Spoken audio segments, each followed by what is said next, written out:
Problemado ngayon sa kanilang hanap buhay ang mga mangingisda sa Zambales. Hinaras umano sila ng Chinese Coast Guard sa Panatag Shoal matapos banggain ng mga ito ang kanilang mga bangka. Naghain na ng diplomatic protest ang DFA. Balitang hatid ni Lay Alves.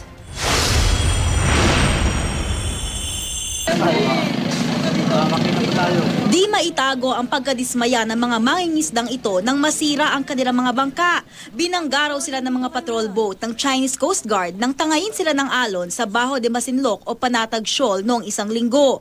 Nagtago po kami dahil po sobrang lakas, hindi po namin kaya yung bangka. Kaya po nagsilong po kami ron. Armado raw ng baril ang Chinese Coast Guard habang itinataboy sila.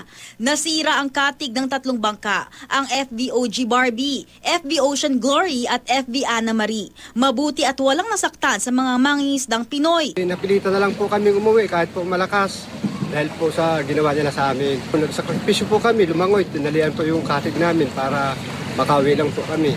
Dahil sa nasirang mga bangka, problemado sila sa kanilang kabuhayan.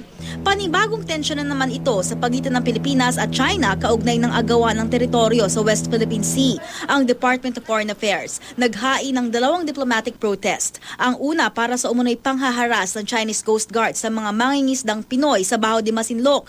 Ang pangalawa para naman sa umunoy pagkuha ng 12 ng bangka ng China ng mga giant clams sa lagoon sa Scarborough Shoal. Bago nito, nabistong patuloy ang pagkapatibay ng China sa mga istruktura nila sa West Philippine Sea. Enero nung nakarang taon, ilang mangingisdang Pinoy din sa Panatag Shoal ang binomba ng tubig ng Chinese Coast Guard para paalisin sila.